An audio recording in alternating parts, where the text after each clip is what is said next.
खबर आपको ने इस्लाम आबाद में सहाफी सिद्दीक जान को उनके दफ्तर के बाहर से बोल न्यूज से गिरफ्तार कर लिया गया है। जराए का कहना है सिद्दीक जान को शेलिंग की वायरल वीडियो के मामले पर हिरासत में लिया गया है।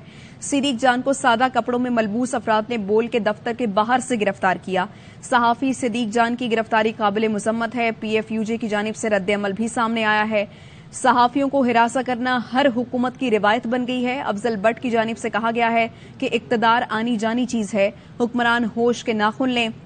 सदर PFUJ की जानिब से कहा गया कि सहाफियों की गिरफ्तारी काबिल मुजम्मत है, अफसोसनाक है। सेक्रेटरी जनरल PFUJ की जानिब से कहा गया कि अपनी हिकमत अमली का ऐलान कर रही है। अरशद अंसारी सहाफियों को हिरासा या अगवा करना हमारी रेड लाइन है, अरशद अंसारी की जानिब से कहा गया। सेक्रेटरी फाइनेंस PFUJ की जानिब से कहा गया कि आखिर कब तक सहाफियों को फर्ज की अदायगी पर गिरफ्तार किया जाता रहेगा। लाला असद पठान की जानिब से कहा गया कि हुक्मरानों ने होश के नाखून ना लिए तो मुल्क गिर एहतजाज किया जाएगा। ये कहना है लाला असद पठान का।